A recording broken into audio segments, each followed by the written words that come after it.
Hi, welcome to Tasty Thursday. Today we're going to do a vegetable lasagna.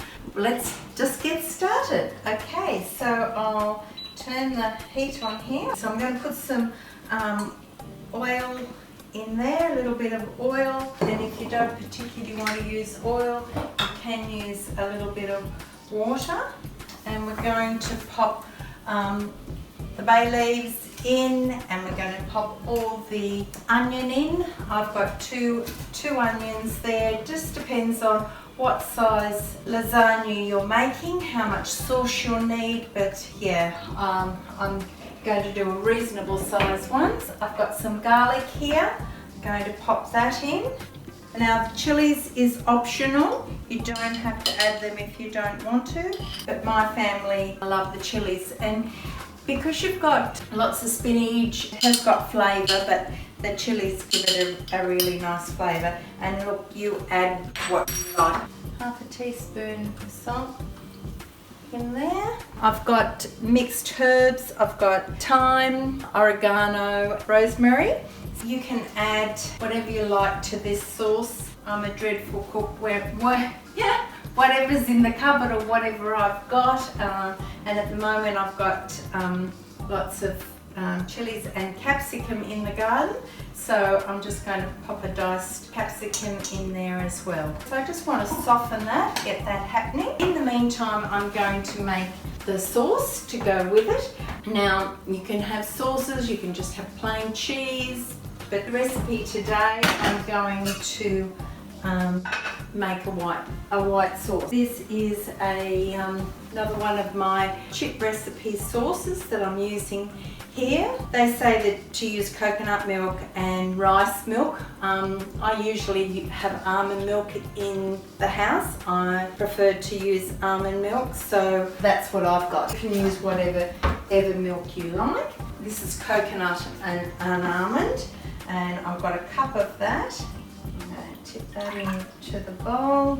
3 cups in here, and there's not quite enough there, so I'm going to use the rest in almond milk. So there's 3 cups in there to start to warm through, and in the meantime I've got 1 cup here, and I'm going to put 3/4 of a cup of just wholemeal flour.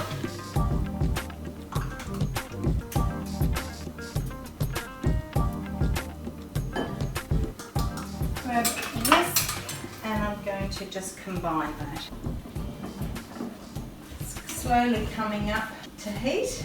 I smell the capsicum in there. I want to get them softened before I add the tomato and the other things. And that's heating up there. Okay, so we just got to wait for the milk to warm up and for our onions to cook.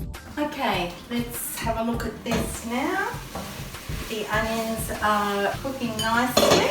So what I'm going to do is I'm going to add my other ingredients. I've got some passata here. I've got 2 bottles of passata. I like to use passata and diced tomatoes because they're just this. They're not haven't got any sugar or salt or anything else in them.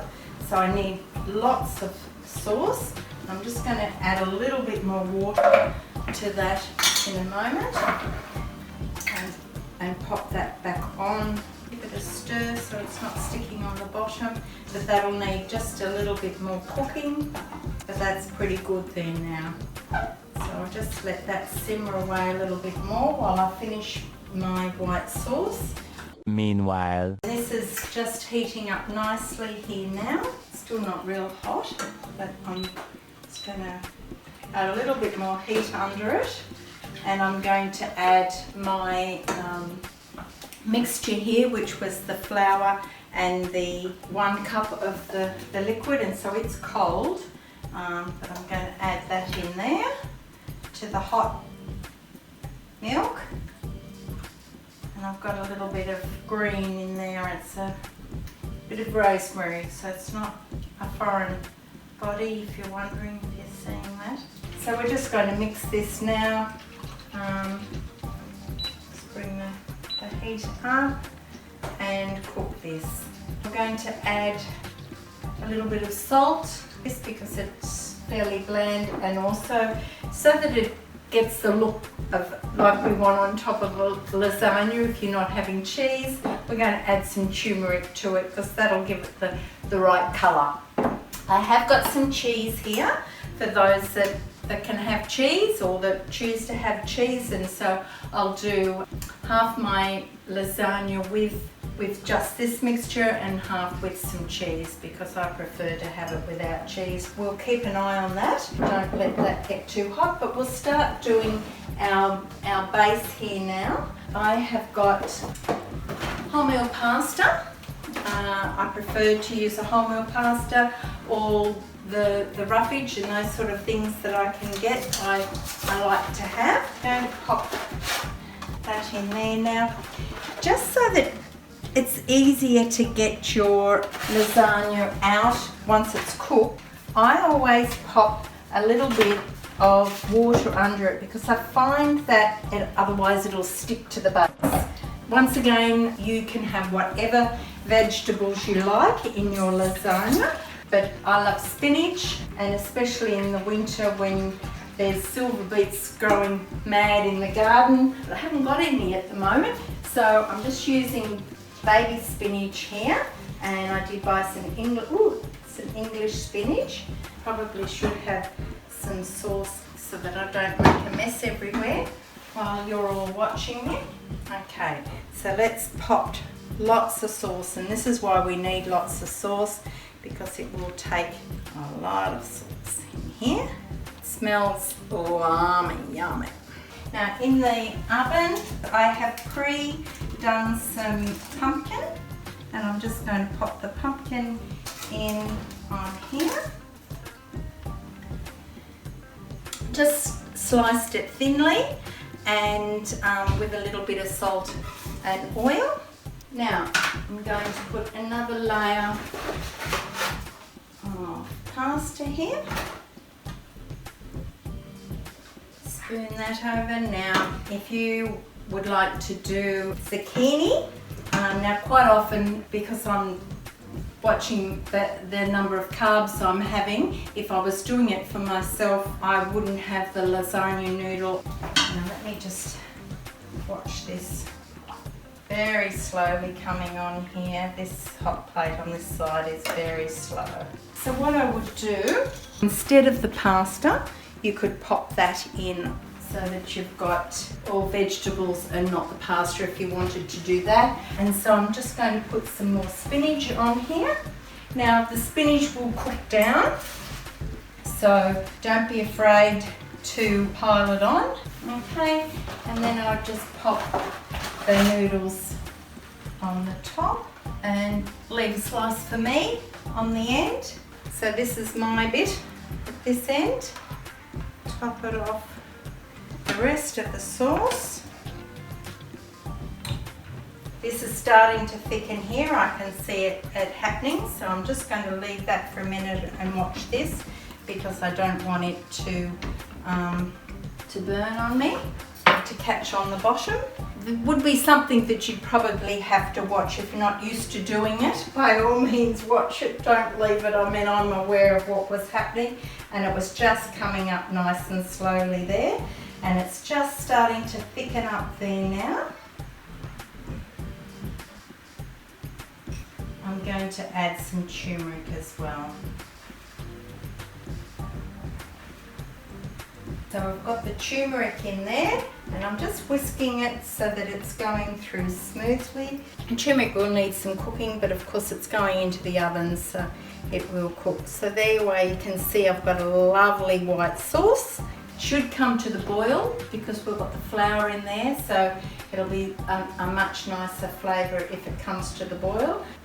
Do I take the risk and come up here and finish this? So let's put the rest of this sauce on here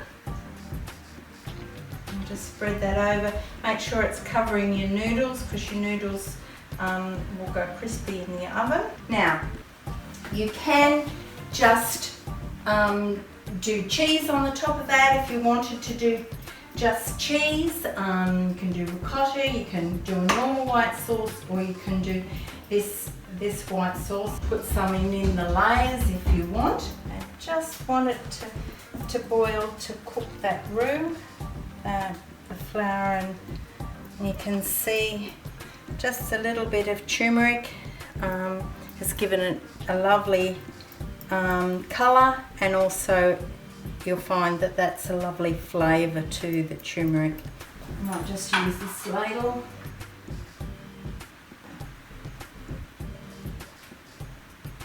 This is just going to finish it off nicely with a beautiful colour. Now you're topping it up really full, but the spinach will cook down to the end that the other family are going to eat. I'm going to pop some browns up nicely. So just depending on your family's needs or your particular tastes, whether you want to have cheese on top or not. So I'm going to pop that in the oven now and let that cook. 8:01 p.m. Let's have a look in the oven. Whoa, it looks as though it's overflowing. Oh dear. I like my lasagnas cooked and served the next day. Somehow or other they seem to soak up the moisture and mature, and yeah, I always cook my lasagna to serve it next day. So what I would do is now leave it cool. I would slice it to the size that I want, then pop it back in the oven to heat it through. So it just makes it a lot easier, and it'll be a lot firmer to serve if we do that. So there way you can see that the turmeric sauce still looks really nice if you want it dairy free, and of course the cheese always looks beautiful on the top of lasagna, doesn't it? The lasagna can probably be served on its own because it's got so many lovely veggies in it, but you can serve it with a salad and some potatoes or nice crispy sourdough, something like that. So as Beryl says, and I should say bon appetit, enjoy, and I hope you try a few different ways of doing your lasagnas.